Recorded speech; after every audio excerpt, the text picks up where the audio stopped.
ॐ तव कथामृतं तप्तजीवनं कविभिरीडितं कल्मषापहं श्रवणमङ्गलं श्रीमदाततं भूरि गृह्णन्ति ये भूरिदा जनाः। श्री रामकृष्ण लीला श्री रामकृष्ण वचनामृत परिच्छेद 44 दक्षिणेश्वर में J.S. मिल और श्री रामकृष्ण मानव की सीमाबद्धता। श्री रामकृष्ण दक्षिणेश्वर मंदिर में शिव मंदिर की सीढ़ी पर बैठे हैं। ज्येष्ठ मास 1883 ईस्वी। खूब गर्मी पड़ रही है। थोड़ी देर बाद संध्या होगी। बर्फ आदि लेकर मास्टर आए हैं और श्री रामकृष्ण को प्रणाम कर उनके चरणों के पास शिव मंदिर की सीढ़ी पर बैठे। श्री रामकृष्ण मास्टर के प्रति मणिमल्ली की नातिन का स्वामी आया था। उसने किसी पुस्तक में पढ़ा है, ईश्वर वैसे ज्ञानी सर्वज्ञ नहीं जान पाते, नहीं तो इतना दुख क्यों। और यह जो जीव की मौत होती है उन्हें एक बार में मार डालना ही अच्छा होता। धीरे धीरे अनेक कष्ट देकर मारना क्यों। जिसने पुस्तक लिखी है उसने कहा है कि यदि यह होता तो इससे बढ़िया सृष्टि उसने कहा है कि यदि यह होता तो इससे बढ़िया सृष्टि कर सकता था। मास्टर विस्मित होकर श्री रामकृष्ण की बातें सुन रहे हैं और चुप बैठे हैं। श्री रामकृष्ण फिर कह रहे हैं मास्टर के प्रति, उन्हें क्या समझा जा सकता है जी। मैं भी कभी उन्हें अच्छा मानता हूँ और कभी बुरा। अपनी महामाया के भीतर हमें रखा है। कभी वह होश में ला देते हैं तो कभी बेहोश कर दे रहे हैं। एक बार अज्ञान दूर हो जाता है, दूसरी बार फिर आकर घेर लेता है। तालाब का जल काई से ढका हुआ है। पत्थर फेंकने पर कुछ जल दिखाई देता है। फिर थोड़ी देर बाद काई नाचते नाचते आकर उस जल को भी ढक लेती है। जब तक देह बुद्धि है तभी तक सुख दुख जन्म मृत्यु रोग शोक हैं। ये सब देह के हैं, आत्मा के नहीं। देह के मृत्यु के बाद संभव है वे अच्छे स्थान पर ले जाएं, जिस प्रकार प्रसव वेदना के बाद संतान की प्राप्ति। आत्मज्ञान होने पर सुख दुख जन्म मृत्यु स्वप्न जैसे लगते हैं। कोई को कहते हैं कि एक राइटर लिखते हैं कि इतना सुख दुख इतना कष्ट दे दे करके भगवान मौत मृत्यु देते हैं। यदि अच्छे होते तो इससे बढ़िया संसार बना देते। मारना है तो एक बार मार देते, एक बार ये कर देते। तो उनके मत के अनुसार भगवान में भी बहुत सारी कमी है। अच्छे भी हैं, खराब भी हैं। ठाकुर होते हैं भगवान की इच्छा को क्या समझा जा सकता है। इसीलिए रामकृष्ण देव खुद भी बोलते हैं, मैं भी उन्हें कभी अच्छा मानता हूँ कभी बुरा। जब ज़्यादा कष्ट होता है, दुख दर्द से आदमी आकुल हो जाता है, तब लगता है कि इसको बनाने वाला बुरा ही होगा। ये सोच है। ये भगवान तो ये अच्छे बुरे सबसे ऊपर है, उनको कैसे समझा जा सकता है मन बुद्धि के अंदर? मन बुद्धि को बनाने वाले और उसके आगे क्या है? सृष्टि स्थिति पालन सब कुछ उनकी इच्छा से हो रहा है। अब उन्होंने बनाया तो नष्ट भी वही करेंगे। अब किस प्रकार से करेंगे, इसके लिए भी बहुत सारा सिद्धांत बाद में महर्षि ऋषि लोग ये किए हैं कि एक बार सृजन हो गया, छूट मिल गई, दौड़ने की छूट मिल गई। कोई सीधे से दौड़ता है, कोई टेढ़े आका बाका करके दौड़ता है, कोई क्या तो कोई गिर भी जाता है, कोई एकदम स्मूथली आगे बढ़ जाता है। तो सभी जो है अपने अपने ढंग से कर्म का प्रतिपादन करते हैं। अब यहीं से शुरू हो जाता है कर्म और कर्म की इच्छा। उस समय क्या इच्छा से होती है, क्या ख्वाब रहता है, कोई भी काम करते तो कोई इच्छा के साथ करते हैं। अब वो इच्छा ही सुख दुख का कारण बनती है।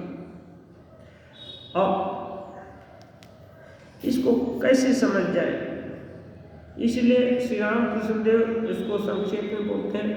भगवान अपनी महामाया के अंदर हमको मानस जीव को बांध कर रखते हैं।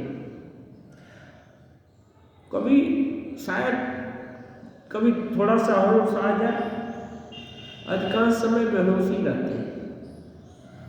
होश होता है प्रत्येक जीव को, एक एक बार विशुद्ध ज्ञान होता है।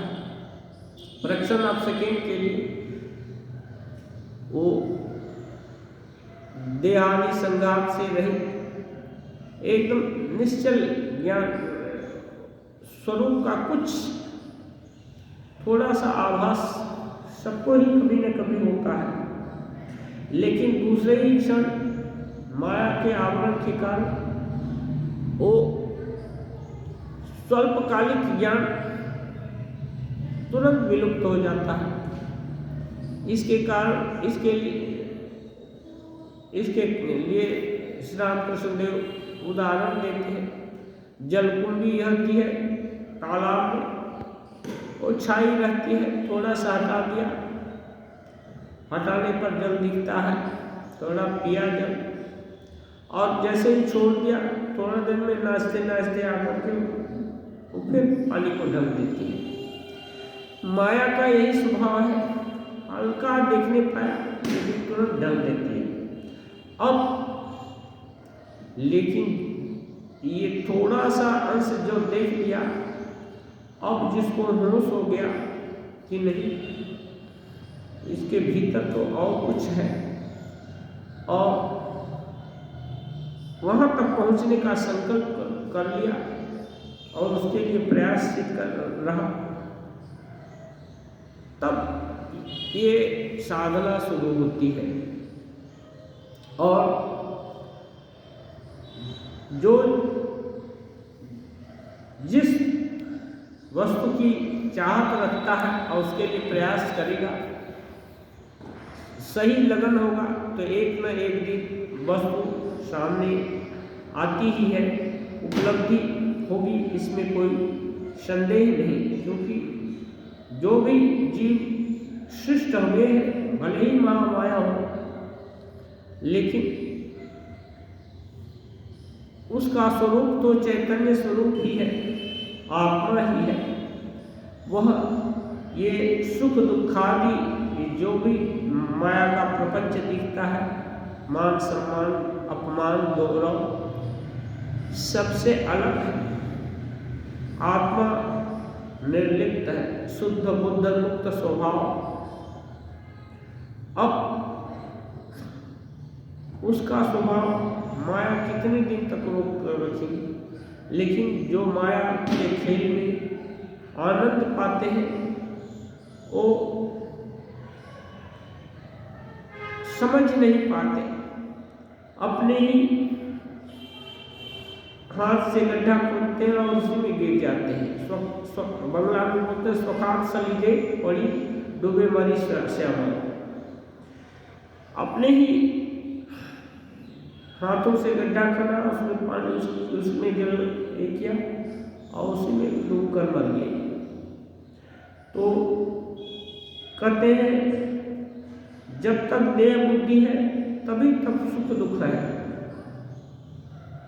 जब तक देह बुद्धि क्या है, माया के राज्य को सत्य मानना। अब माया सत्य है तो देह भी सत्य है, इसका सुख दुख भी सत्य है, जन्म मृत्यु भी सत्य है, रोग शोक भी सत्य है और इसका ठीक ठीक भान भी होता है। ये सब देह के परिणाम है, आत्मा के नहीं। देह की मृत्यु के बाद संभव है वे अच्छे स्थान पर ले जाए। इसलिए यदि स्वधर्मानुष्ठान प्रयास सटीक अच्छा से किया जाए तो ईश्वर खुश होकर आज जो भी गुण जो भी विभूति दिए हैं उससे अच्छी विभूति दे सकते हैं। उनके लिए कुछ भी देना असंभव नहीं है, वो हर कुछ हर समय ही दे सकते हैं, लेकिन वे भी देखते हैं कौन किसके योग्य है। योग्यता देखकर ही छोटे बच्चे को कार नहीं ले आ देती। छोटे बच्चे को देना है तो खिलौने वाली कार लाए, दो खेलो। असली कार दे देगी तो खुद भी मर जाएगा, कुछ हो जाएगा, एक्सीडेंट हो जाएगा। इसलिए योग्यता नहीं होने से भगवान भी आगे नहीं जाने देते हैं, महामाया में बांध कर ही रखते हैं। और कहते हैं कि जो भी ये सुख कष्ट आदि हो रहा है माया के कारण, साधक उससे हाव उतास नहीं होता। साधक अपने को ईश्वर अर्पित कर दिया है, जो भी दुख आ रहा है सब ईश्वर की इच्छा से आ रहा है, जो भी सुख दे रहे हैं वही दे रहे हैं। यदि ऐसा भान हो तो कहते हैं जिस समय संतान प्रसव के आगे वेदना होती है, लेकिन जब संतान प्राप्ति होती है, बच्चे का माँ पिता देखते हैं तो आनंद होता है। ऐसे ही आत्मज्ञान होने पर सुख दुख जन्म मृत्यु स्वप्न जैसे दिखने लगते हैं।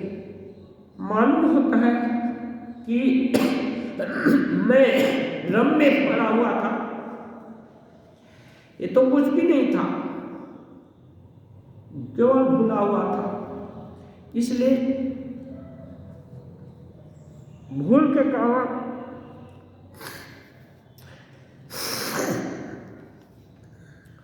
कारण ये सब देख रहे थे। श्री रामकृष्ण देव अब कहते हैं, हम क्या समझेंगे, क्या एक शेर के लोटे में 10 शेर दूध आ सकता है? इसका मतलब यह है जो जीव है वो बहुत स्वल्प पावर है, छोटा सा चैतन्य का अंश प्रकाशित है उसके। वस्तुतः स्वामी जी कहते हैं it soul is potentially divine. प्रत्येक जीव ही अव्यक्त ब्रह्म है, पूर्ण ब्रह्म ही है। जैसे पूर्ण से पूर्ण को निकाला जाए तो पूर्ण ही बचा रहता है, अपूर्ण नहीं निकल रहता है। ऐसे ही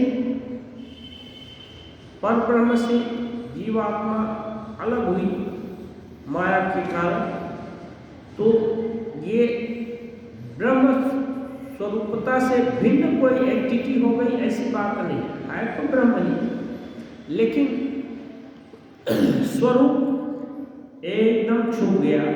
अब छुप गया तो सुख दुख आदि का अनुभव झेल रहे हैं और समझ नहीं पा रहे हैं। तो इसको कहते हैं अभी छोटा आधार।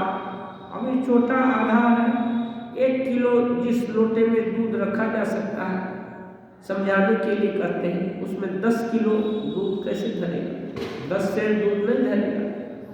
ऐसे ही इस धीरे धीरे लेकिन वही लोटा को बड़ा किया जा सकता है। वो कैसे होगा? भगवत कृपा से वो रस्सी धीरे धीरे ढीली कर देंगे या कभी रस्सी खोल भी देंगे तो अनंत की धारणा इसी जीव को हो जाती है, अनंत की धारणा हो जाती है। इसलिए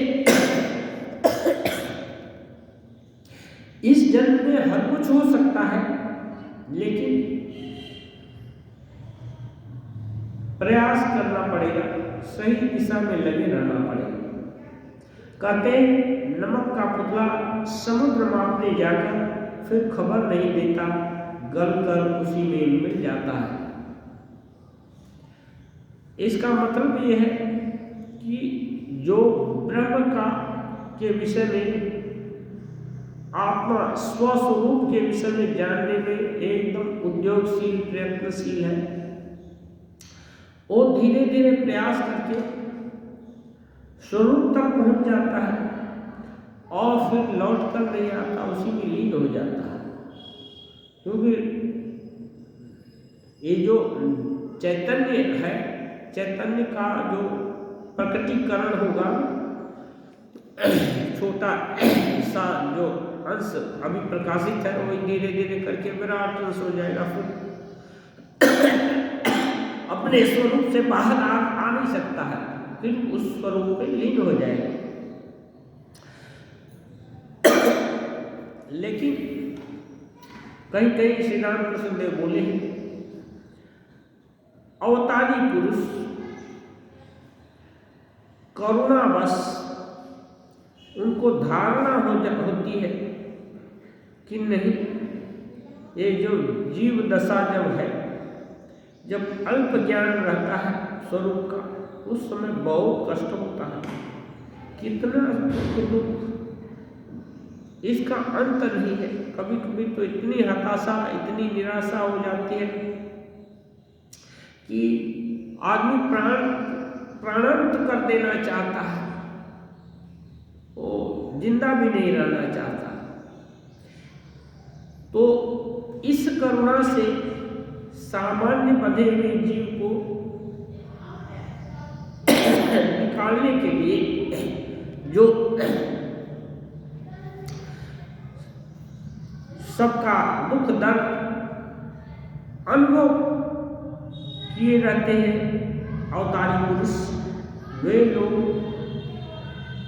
ईश्वर इच्छा से वापस आ जाते हैं। स्वरूप की उपलब्धि करने के बाद भी वापस आकर लोक शिक्षा देते हैं। सामान्य जीव वो मुक्त हो जाते हैं और फिर उनको और शिक्षा दीक्षा देने की जरूरत नहीं होती है। जरूरत तो इनको भी नहीं है, अवतारी पुरुषों को भी, लेकिन करुणा जरूरत ला देती है कि नहीं,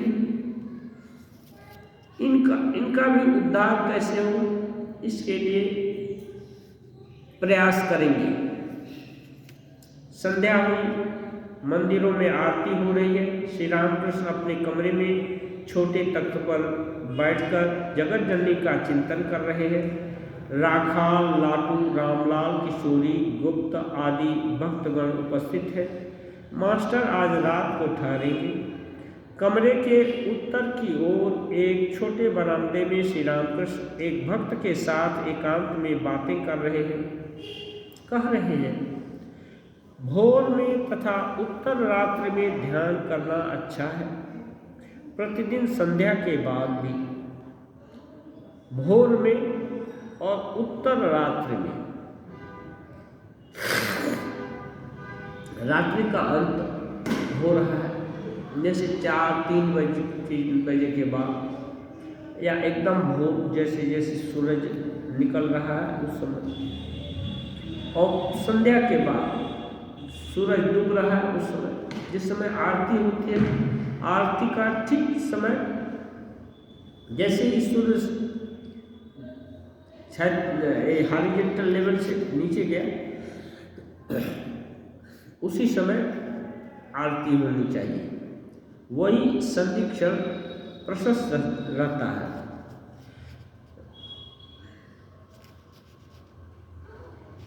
किस प्रकार ध्यान करना चाहिए? साकार ध्यान, अरूप ध्यान, यह सब बता रहे हैं। ध्यान भी बहुत तरह का होता है। ईश्वर एक तरह के नहीं है। जितने साधक हैं उतने तरह के हो सकते हैं, क्योंकि ब्रह्म ऐसी विलक्षण वस्तु है जो ठाकुर बोले, ब्रह्म ऐसी वस्तु है जिससे उच्छिष्ट नहीं हुई है, मैंने मुखवाणी मनवाणी से बोला नहीं गया है। तो भावना के द्वारा वो जो ब्रह्म वस्तु है वो अनुभव की जाती है। तो वो सभी तरह का ध्यान जिस जिस प्रवणता का साधक है, जैसे किसी को साकार ध्यान अच्छा लगता है तो उसको साकार का उपदेश देते हैं। किसको साकार नहीं, वो सोचता है कि इतना जो संपूर्ण ब्रह्मांड का नियंता है, भला इसी आकार में बद्ध कैसे हो सकता है। वो उसको ये धारणा नहीं हो पाती कि यहाँ भी आ सकता है। ये सब श्री रामकृष्ण देव बताते हैं। और कोई कोई ये भी मानता है कि साकार भी हो सकते हैं, निराकार भी हो सकते हैं। तो जैसा जैसा साधक होता है, श्री रामकृष्ण देव उसको वैसा वैसा उपदेश करते हैं। लेकिन ऐसे गुरु हर समय तो नहीं मिलते, फिर क्या करना है। जो भी गुरु अपने को मंत्र दिए हैं, उनके उपदेश को अंगीकार करके जब जो भाव अच्छा लगता है उस समय उसी तरह से साधना करनी चाहिए। वैसे ही जप करना चाहिए, वैसे ही ध्यान करना चाहिए। क्योंकि श्री रामकृष्ण ने छूट दिए हैं, साकार भी ध्यान कर सकते हैं, निराकार भी, और साकार निराकार के बाद भी ये कर सकते हैं। ये इसको कैसे कर सकते हैं? ये कर सकते हैं, हे प्रभु हम आपको नहीं जानते, आप जैसे हो, आप मेरे दिल में प्रतिभात हो, आप जैसे हो। तो तत्वम न जानामि कीदृशोऽसि महेश्वरो यादृशोऽसि महादेव तादृशाय नमो। जो इस जैसे हो वैसे ही तुम्हारे को नमस्कार करता हूँ और तुम मेरे अंदर प्रतिभात हो। थोड़ी देर बाद श्री रामकृष्ण पश्चिम के गोल बरामदे में बैठ गए। रात के 9 बजे का समय होगा। मास्टर पास बैठे हैं। राखाल आदि बीच बीच में कमरे के भीतर आ जा रहे हैं। श्री रामकृष्ण मास्टर के प्रति देखो, यहाँ पर जो लोग आएंगे उन सभी का संदेह मिट जाएगा। क्या कहते हैं? यही एक बहुत बड़ी बात है। यहाँ पर जो आएगा उसका संदेह मिट जाएगा। यह संदेह ही जानने नहीं देता है कि साकार है, निराकार है भी या नहीं भी है, क्या है। इसको गीता में बोले हैं संशय आत्मा विनश्यति। जिसको संशय है कि यह है कि वो है यहाँ सिर झुकाएंगे, इस मंदिर में प्रणाम करेंगे तो फल मिलेगा, कि उस मंदिर में प्रणाम करेंगे तो फल मिलेगा, इस तीर्थ में स्नान करेंगे तो फल मिलेगा कि नहीं, उसमें करेंगे क्या है। तो ये नहीं, इसको संशय आत्मा कहते हैं। जहाँ भी श्री राम कृष्ण देव सिखाते हैं, जहाँ भी पूजन करना है वहीं अपने इष्ट देव की चिंता की जा सकती है। जिस भी जगह पर नहाना है, अपने बाल्टी में भी नहाना है, वहीं कल्पना कर सकते हैं सभी तीर्थों का समागम हुआ है और सभी तीर्थ अपने को अपने में मुझको अवगाहन करा रहे हैं। कल्पना की शक्ति बहुत है। फिजिकल से जाकर के कुंभ में नहाए और बैठकर ध्यान करके कुंभ में नहाए, और ध्यान करके जो नहाना होगा उसका फल ज़्यादा है, क्योंकि ये सूक्ष्म है और ये प्रत्यक्ष है। हाँ, और दूर दूर तक जाना सबसे संभव भी नहीं होता है, लेकिन ये इसलिए मानस पूजा एक फिजिकल पूजा होती है ना।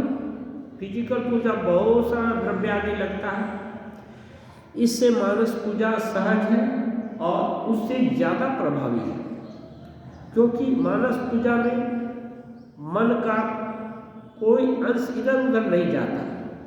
अभी इधर उधर गया तो मानस पूजा ठीक नहीं हुई है, लेकिन मानस पूजा यदि हो तो ये है जो श्री राम कृष्ण देव कहते हैं, ये संदेह यहाँ पर जो आएगा, यहाँ पर आएगा नहीं, राम कृष्ण देव के पास जो आएगा उसका संदेह मिट जाएगा। क्यों? संदेह मिट गया तो अब क्या है, कुछ रास्ता बाकी है, थोड़ा दूर चलना है, अभी इस रास्ते से जाओ तो आगे क्या बोलते हैं, जगन्नाथ जी का रथ दिखाई देगा। अब जब बता दिया गया, संदेह मिट गया, चलने लगे। हो सकता है आज चले, कल चले, परसों चले, लेकिन इस रास्ते से जाना है, बस सुन लिया है, चलते रहेंगे तो एक न एक दिन जगन्नाथ जी के रथ के पास पहुंच जाएंगे। उसमें असंभव नहीं है, लेकिन संशय रहा तो नहीं होता है। इसलिए संशय आत्मा विनश्यति, उसका विनाश माने क्या? आत्मा का विनाश कभी नहीं होता है, लेकिन जो समय मिला है मनुष्य योनि, ये बहुत 84 लाख योनि में सर्वश्रेष्ठ जन्म मिला। अभी इस जन्म का अवसर हाथ से चला जाएगा और यही बात है, आत्मा का नाश नहीं होगा। विनाश माने ये अवसर चला गया, ये दिया गया तुम्हारे को, इसका इस्तेमाल नहीं किया, आजा लूजर हो गया, फिर घूमो, यही बात है। तो मास्टर महाशय कहते हैं जी हाँ, इसीलिए कहते हैं साधु संग। और श्री राम कृष्ण देव साधु तो है ही, स्वयं नरधारी नारायण है, इसलिए उनका संग करने जो आ रहा है उसको तो जरूर, वो जाने या ना जाने, गंगा में कैसे भी करके गिर जाए, नहीं मालूम हो कि ये गंगा है कि कौन सा नदी है, क्या है, तालाब है न झील है न क्या है, तब भी गंगा में गिर गया तो गंगा स्नान हो ही गया। इसलिए मास्टर कहते हैं जी हाँ, उसी समय गंगा में काफी दूरी पर माझी अपनी नाव खेता हुआ गा रहा था। माझी लोग नाव खेते हैं, चलाते हैं और कभी कभी अच्छे से गाते भी। गीत की वह ध्वनि मधुर अनाहत ध्वनि की तरह अनंत आकाश के बीच से होकर मानो गंगा के विशाल वक्ष को स्पर्श करती हुई श्री रामकृष्ण के कानों में प्रविष्ट हुई। श्री रामकृष्ण उसी समय भावाविष्ट हो गए, सारे शरीर के रोंगटे खड़े हो गए। श्री रामकृष्ण मास्टर का हाथ पकड़कर कह रहे हैं, देखो देखो मुझे रोमांच हो रहा है, मेरे शरीर पर हाथ रखकर देखो रोमांच हो रहा है। प्रेम से आविष्ट उनके उस रोमांचपूर्ण शरीर को छूकर वे विस्मित हो गए। पुलक पूरी तरह पुलकित है। ये कैसे होता है? जब बहुत श्रेष्ठ भाग्य का उदय होता है, कोई अनमोल वस्तु प्राप्त हो गई, तब ऐसा होता है। उपनिषद में कहा गया है कि वे विश्व में आकाश में ओतप्रोत होकर विद्यमान है। क्या वे ही शब्द के रूप में श्री रामकृष्ण को स्पर्श कर रहे हैं? क्या यही शब्द ब्रह्म है? ये मास्टर महाशय चिंतन कर रहे हैं। श्री रामकृष्ण देव क्या है? भगवान प्रेम रस की बात गा रहा होगा नावी। अब श्री रामकृष्ण देव के कानों में पड़ा तो श्री रामकृष्ण देव प्रेम पूरी है ही, केवल थोड़ी सी उद्दीपना की जरूरत है और भगवत प्रेम से सराबोर हो गए और उनके अंग पुलकित होने लगे, रोमांच हो गया। रोमांच होने से ये जो लोमकूप है ना, शरीर में बाल होते हैं छोटे छोटे, वो इरेक्ट हो जाते हैं, खड़े हो जाते हैं जैसा। तो और एक अद्भुत में उस समय सोचने विचारने का क्षमता भी चला गया और प्रेम से पुलकित हो गया ऐसा। तो मास्टर महाशय सोच रहे क्या वही शब्द ब्रह्म श्री रामकृष्ण देव को प्रभावित कर रहे हैं? वहाँ गाना हो रहा है या इनको रोमांच हो रहा है। थोड़ी देर बाद श्री रामकृष्ण फिर वार्तालाप कर रहे हैं। श्री रामकृष्ण, जो लोग यहाँ पर आते हैं उनके शुभ संस्कार है, क्या कहते हो? श्री रामकृष्ण मास्टर से कह रहे हैं, जो लोग यहाँ आते हैं, यहाँ माने श्री रामकृष्ण देव के पास आते हैं, उनकी बात सुनते हैं, वहाँ बैठते हैं, उनके शुभ संस्कार है। मास्टर कह रहे हैं, जी हाँ। श्री रामकृष्ण देव अन्य समय एक बार कहे थे, कुछ लोग ऐसे हैं जो कि श्री रामकृष्ण देव का बात सुनने के लिए आए और उनके साथ कोई ऐसा आया, वो बोलता है चलो चलो ना, चलो ना, वो नहीं जा रहा है तो वो बोलता है ठीक है तुम चलो, हम जाकर नौका में बैठते हैं। नौका में बैठते हैं तो नौका में चला जाता है बैठने। सभी लोग अच्छी बात सुन नहीं सकते, हजम करना तो दूर की बात है, सुनना भी उनसे नहीं होता है। श्री रामकृष्ण अधर के वैसे संस्कार थे, यानी अधर से एक अच्छे संस्कारी आदमी थे, तो बोल रहे अधर से के वैसे संस्कार थे। मास्टर इसमें क्या कहना है? माने हाँ में हाँ मिला रहे हैं। श्री रामकृष्ण, सरल होने पर ईश्वर शीघ्र प्राप्त होते हैं। सरल होने पर ईश्वर शीघ्र प्राप्त होते हैं। सरल बने श्री रामकृष्ण ने कहे, मन मुख एक। मन में जो भाव है मुख में वही व्यक्त होना चाहिए, कोई दिखावा न हो। दिखावा भगवान पसंद नहीं करते, दिखावा किया न दंड देते हैं। अब जो वाच करके देख ले कि ये दिखावा किया तो ये दंड मिला, तो वो सुधर जाएगा और दिखावा नहीं करेगा।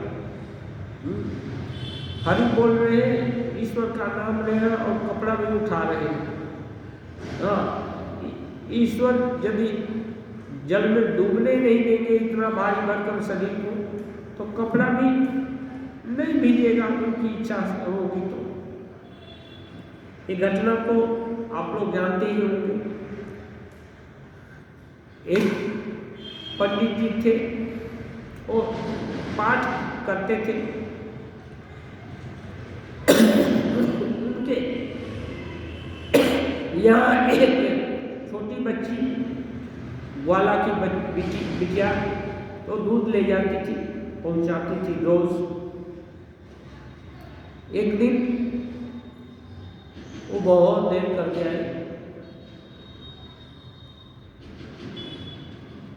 तो गुरुजी डांटे, तुम्हें दूध लाने में इतना देर क्यों किया? वो बोली, गुरुजी नौका नहीं मिला, क्या करूं, नहीं आया। गुरुजी को गुस्सा। गुरुजी बोले, हाँ, भगवान का नाम लेकर लोग बहुत सागर को पार कर जाते हैं, और तू इतना छोटी सी नदी नहीं पार किया कर पाती। अब छोटी बच्ची वो सुन लिया। दूसरे दिन नौका मिल गई तो नौका से गया। तीसरे दिन नौका नहीं मिली तो हठात उसको याद आ गया, अरे गुरुजी बोला बहुत सागर से पार हो जाते हैं राम जी का नाम लेकर, भगवान का नाम लेकर। तो भगवान का नाम लेने लगी और चलने लगी और इस पार पहुंच आई। दूध दे दिया, फिर वापस भी चली गई वैसे ही। 1-2 महीना हो गया। गुरुजी हठात एक दिन पूछे, अब तुमको रोज नौका टाइम से मिल जाती है, तुमको तो अब देरी नहीं होती। तो बच्ची बोली, गुरुजी आप उस दिन बोले कि लोग भवसागर से पार हो जाते हैं भगवान का नाम लेने से, और ये नदी नहीं पार कर पाती। तो मैं जब आती हूँ देखती हूँ नौका नहीं है, तो भगवान का नाम लेना लगती हूँ और चली आती हूँ। गुरुजी बोले, ऐसी बात है क्या? बोले हाँ। बोले हमको दिखाई भी चलता, हाँ कैसे आते हैं? बोले हाँ चलिए। तो चल ले आई गुरुजी को। तो वो भगवान का नाम लेने लगी और चलने लगी और बोली कि आप भी आइए। वो तो जानती है ना, कोई भी भगवान का नाम लेगा तो पानी पर चलने लगेगा। आप भी आइए। गुरुजी आनाकानी करने लगे, लेकिन देख रहे हैं बेटी जा रही है तो क्या करें, लज्जा बस थोड़ा सभी तो ये। गुरुजी भी भगवान का नाम लेने लगे, लेकिन कपड़ा धीरे धीरे उठाने लगे, कब धोती न भीग जाए। वो मुड़कर देखती है तो गुरुजी कपड़ा उठा रहे हैं। तो बोलती है, गुरुजी कपड़ा क्यों उठा रहे हैं? वो तो कपड़ा नहीं उठाते। तब यहाँ से मुहावरा हो गया, हरि का नाम लेना और कपड़ा नहीं उठाना। ईश्वर पर भरोसा करना है तो पूरा करना है, आधा क्या नहीं करना है। इसलिए ईश्वर कटुता, ये कपट बर्दाश्त नहीं करते। सरल वही है जिसका मन छल कपट से रहित है।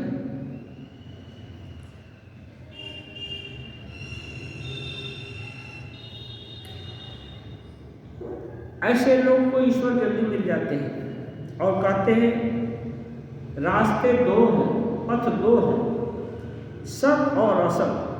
सत पथ से जाना चाहिए। सत और असत, असत का भी रास्ता है, हाँ सत और असत, लेकिन सत पथ से जाना चाहिए। मास्टर जी हाँ, धागे में यदि रेशा निकला हो तो वह सुई से भीतर नहीं जा सकता।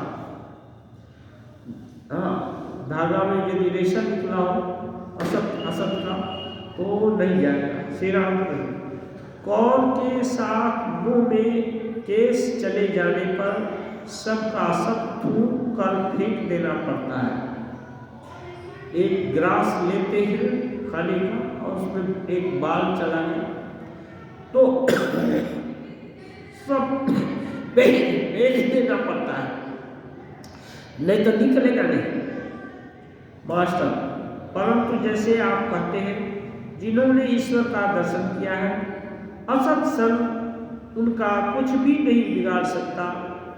प्रखर अग्नि में केले का पेड़ तक जल जाता है। मास्टर महाशय और भी एक कह रहे हैं कि आप कहे थे कि जिन्होंने ईश्वर का दर्शन किया है और सत और असत का उनके ऊपर कोई प्रभाव नहीं, वो उनका कैसे भी विनाश नहीं होगा। जैसे श्री राम कृष्ण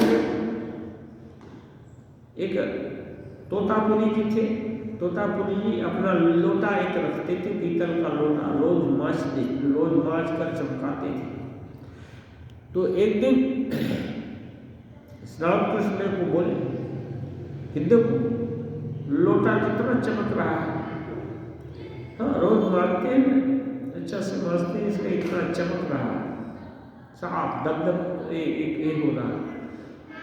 तो वो बोल हाँ रोज मांझना पड़ता है।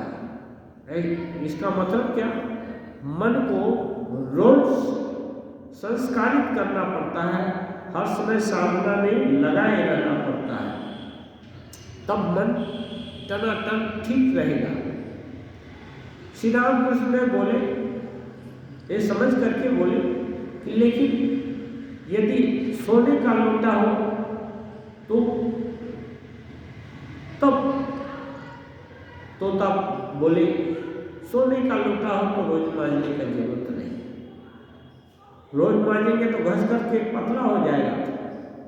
सोने का लोटा है तो दाग नहीं लगता, इसलिए सोने का होने का मतलब जो एकदम सिद्ध हो गया है, परफेक्ट अवस्था, उसको परमहंस अवस्था प्राप्त हो गई है, उसको फिर साधना की कोई जरूरत नहीं है। इसलिए मास्टर महाशय याद दिला रहे, प्रखर अग्नि में केले का पेड़ तक जल जाता है।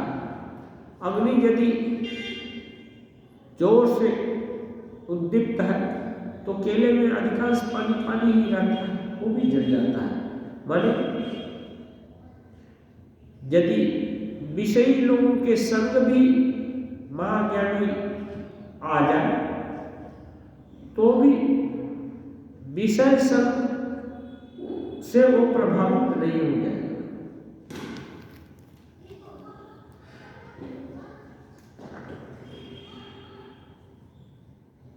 एक ये है, चंदन विष व्यापक नहीं लपटे रहत भजन। ये चंदन का पेड़ में बहुत सारे सर्प लपटे रहते हैं। जब चंदन बढ़िया खुशबू देने लगता है तो सर्प जाकर खुशबू के कारण आकृष्ट होकर के उसमें लिपट कर रहते हैं, लेकिन उससे चंदन को में विष व्याप्त नहीं हो जाता। हाँ, ऐसे ही जो सिद्ध महापुरुष हो गए वो विषयी लोगों के बीच में भी हो या उनका दिया भी खा ले तो उनको उसका कोई बुरा असर नहीं पड़ने वाला है। इसलिए सतर्कता जो अनलिमिटेड समय तक करनी पड़ेगी ये बात नहीं है। सतर्कता कुछ दिन प्रारंभिक अवस्था में ही, सिद्ध अवस्था हो जाने पर फिर साधना की जरूरत आवश्यकता नहीं है। लेकिन साधक को भ्रम हो जाता है, छोटी मोटी उपलब्धि हो गई तो सोचते हैं भगवान लाभ हो गया, आँख बंद कर दिया, इष्ट देव के दर्शन हो गए। हो सकता है पिक्चर का ही दर्शन हुआ हो, किसी के आँख की प्रवणता ऐसा होता है कि जो पिक्चर देख ली है सामने और आँख बंद करेंगे तुरंत पिक्चर दिखाई दे देगा। तो अब पिक्चर दिखाई दिया तो इसका मतलब ईश्वर दर्शन हो गया? ऐसी बात नहीं है। किसी किसी को कितना बार भी देख कर एक घंटा घूर घूर करके देखता है, कभी आँख बंद करने से वो पिक्चर दिखेगा नहीं। तो इसका मतलब वो एकदम निकम्मा है, ऐसा नहीं। ईश्वर दर्शन के रास्ते, ईश्वर के रास्ते में जो आगे बढ़ता है उसका त्याग, वैराग्य, भक्ति, ईश्वर के प्रति भक्ति, विषय के प्रति वैराग्य दिन प्रतिदिन बढ़ता रहेगा। यदि ये हो रहा है तो साधक को समझना चाहिए कि हम सही दिशा में जा रहे हैं। ईश्वर का दर्शन होने का मतलब, यदि सच में दर्शन होता है, कभी कभी ज्योति दर्शन हो जाता है किसी को, तो सोचता है कि उस बहुत बड़ी उपलब्धि हो गई। ऐसी बात नहीं। उपलब्धि हुई तभी समझना चाहिए। उसके लिए उपनिषद में है, विद्यते हृदय ग्रंथिश्चिद्यन्ते सर्व संशया क्षीयन्ते चास्य कर्माणि तस्मिन् दृष्टि परावरे।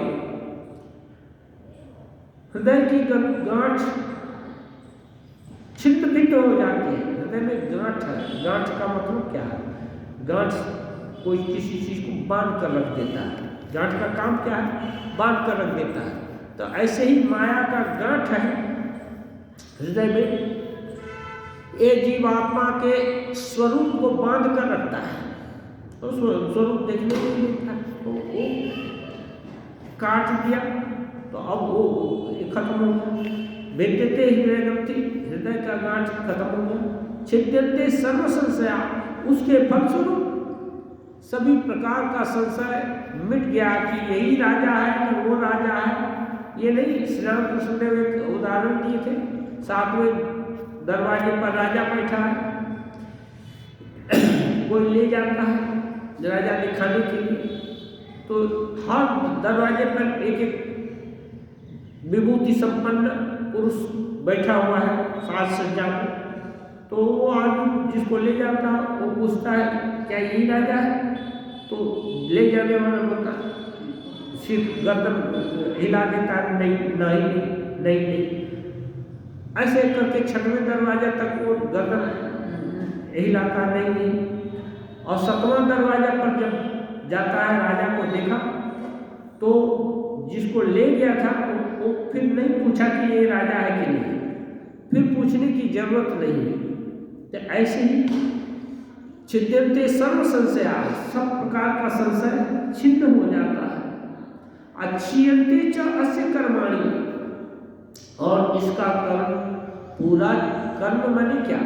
ये करना है, वो करना है, विधि और निषेध जितने भी प्रकार के कर्म है, सांसारिक दायित्व है या सामाजिक दायित्व है, सब उसका खत्म हो जाता है। छिद्यन्ते सर्व संशया क्षीयन्ते च अस्य कर्माणि तस्मिन् दृष्टे परावरे। उस परावर परब्रह्म को, उस परमात्मा को देख लेने से, उनका दर्शन पा लेने से ये होता है। यदि जब तक ऐसा नहीं हुआ तब तक साधक को नहीं समझना चाहिए कि हमको बहुत कुछ हो गए। तब तक मन की जो बात है मन में ही रखनी चाहिए। ज़्यादा उतावला, जैसे हिंदू को थोड़े से भाव हुआ तो हिंदू ठाकुर की कृपा से भाव हुआ और हिंदू देखा कि वो ज्योतिर्मय देश धारण किया है। श्री राम कृष्ण को बोलने लगा, अरे राम कृष्ण चलो हम लोग देश देशांतर जाए, हम तो यहाँ के आदमी नहीं है, जाकर लोगों का उद्धार करें। हाँ, बंगला में एक कहावत है कि की रे, हाँ बहुत ये हो जाता है ना।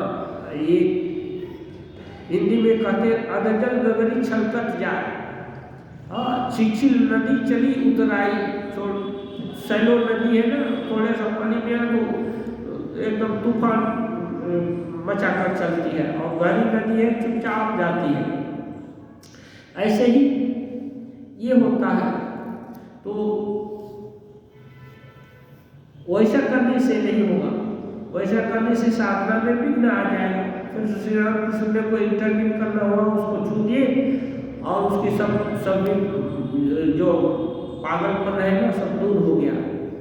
तो ये क्या है, जो भी अनुभव अनुभूति हुई है उसको अपने अंदर ही रखना है। यदि कभी व्यक्त करना है तो गुरु को व्यक्त करना है या खुद भगवान से ही प्रार्थना करना है। कहीं हमको हमारे साथ ठगबाजी तो नहीं हो रही है, हमारे को सही दिशा दिखाओ। तो लेकिन जब सातवें दरवाजे पर आदमी पहुंच जाएगा, असली राजा दिखेगा, तब संशय सब खत्म हो जाएगा, रह नहीं जाएगा। ये लक्षण है। वहां के आगे तक साधक को हर समय प्रयत्नशील रहना पड़ेगा, हम्बुल होकर के सब दिन का नयनतरीय सत्कारा से उनको दृढ़ होगी और लगातार सत्कार बहुत प्रेम से नयनतरीय सत्कारा से उनको दृढ़ होगी। तब उस अवस्था में उपनीत हो जाएगा, वो अवस्था अपनी हो जाएगी। इसलिए लगे रहने पड़ेगा। ओम निरंजनम नित्यम अनंत रूपम कालकल्पातीत विग्रहं वै ईशावतारं कर्णेशवीर्यं तं रामकृष्णं शिरसा नमामि।